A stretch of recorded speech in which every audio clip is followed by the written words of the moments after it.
sot do të publikojmë rezultatet dhe gjetjet nga indeksi I perceptimit të korrupsionit për vitin 2025, I cili është publikuar sot si indeks nga Transparency International dhe përmes këtij indeksi është matur perceptimi mbi korrupsionin në 182 shtete të botës, duke u bazuar në të dhëna e nga burime të pavarura ndërkombëtare.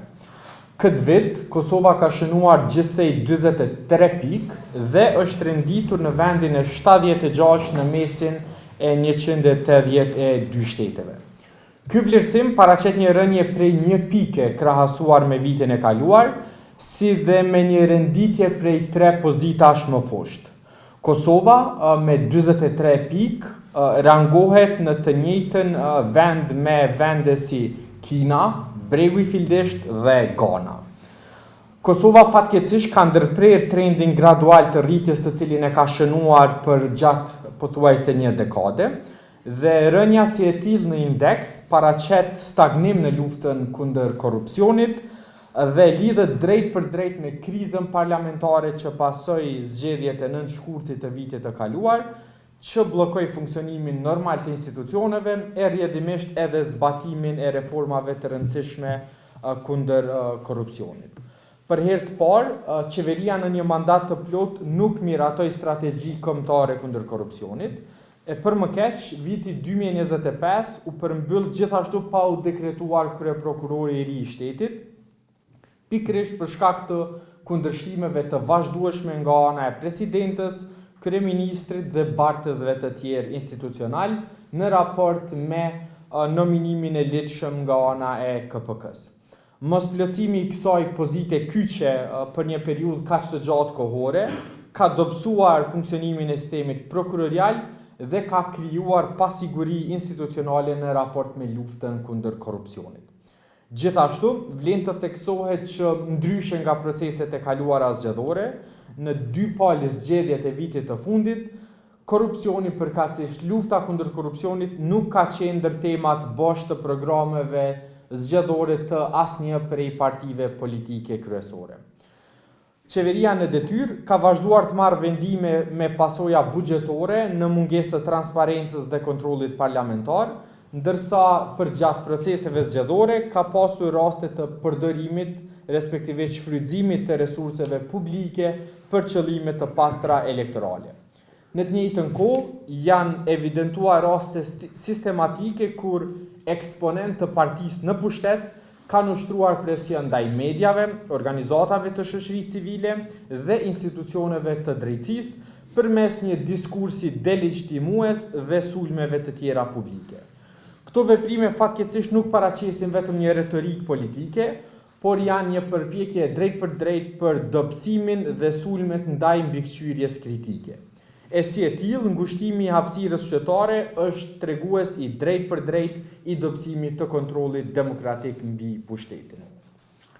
Në anën tjetër, një pjesë e konsiderueshme e pozitave të larta vendimarrëse, sidomos në sferën ekzekutive, gjatë kësaj periudhe janë mbajtur me ushtrues detyre, çka ka dobësuar përgjegjësinë institucionale dhe ka penguar stabilitetin e vendimarrjes.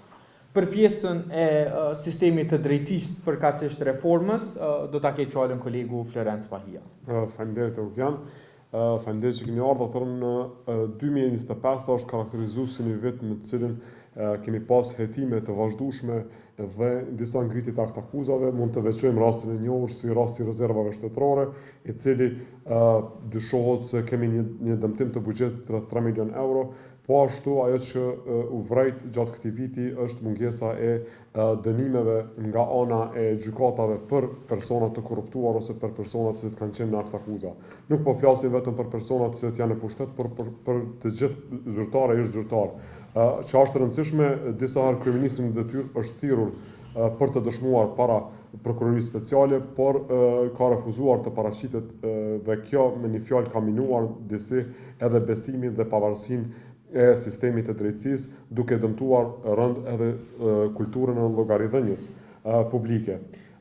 Drejt për drejt, këto kanë çuar në perceptimin e korrupsionit nga të gjithë, përfshirë edhe vetë qytetarët. Megjithatë, duhet të themi se reformat në vitin 2025 po ashtu u paralizuan. E paralizoi atë që e tha Eugeni, mungesa e kuvendit, reforma në drejtësi si një reformë kyçe dhe si një premtim elektoral që nga viti 2021 nuk u realizuan në tërësi. 5 ligjet kyçe mbetën pa u miratuar, përkundër faktit se ka qenë si një paketë e cila u dakordua mes sistemit të drejtësisë, sistemit prokurorial dhe qeverisë. Ajo mbeti aty. Gjithashtu kemi mungesën e miratimit të amendamenteve kushtetuese për procesin e vetingut.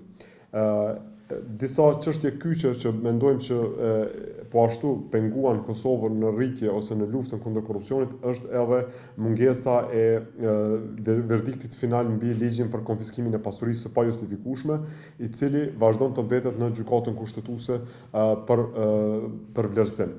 Qa është e rëndësishme që ligji për Këshillin Prokurorial të Kosovës e keni pa të gjithë që ka hyrë në fuqi dhe ai ligj është në fuqi tash, mirë po kemi pas obstruksione nga brenda që reforma në drejtësi ose efektet e para të saj që do të shiheshin në janarin e vitit 2026 nuk u prezantuan ashtu siç duhet, për shkak se KPK shfaqi pengesa të brendshme edhe pat një rezistencë të hapur ndaj kalibrimit institucional. Një pjesë e strukturave të vjetra të sistemit prokurorial, domethënë mbetën me idenë që duhet të vazhdohet korporatizmi brenda sistemit prokurorial. Ajo çka ndodhi gjatë vitit të kaluar është se një grup i anëtarëve të KPK-s morën vendime të kundërligjshme, shkarkuan ushtruesin e detyrës së kryeprokurorit dhe bllokuan emërimin e një anëtari të ri në përpjekje për të penguar rikonfigurimin e ri të KPK-s, ashtu siç parashihej me ligjin e ri që ishte në kuadër të reformës në drejtësi. Për më tepër, Eugeni mund të vazhdojë me pjesën e rajonit, besoj. Marr parasysh gjetjet nga raporti përkatësisht nga indeksi i perceptimit të korrupsionit.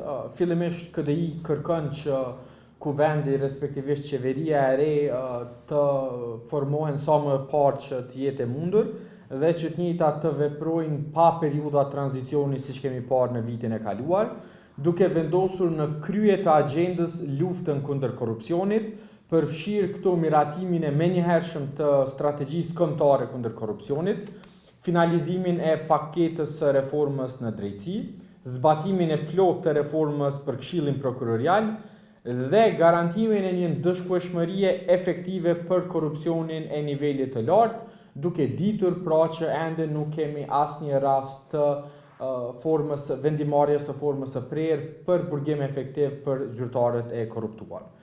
Po aq urgjente është edhe rivendosja e kontrollit parlamentar mbi vendimarrjen buxhetore, sidomos në periudha zgjedhore, bashkë me forcimin e transparencës në prokurimin publik dhe mbrojtjen e hapësirës qytetare nga presionet politike.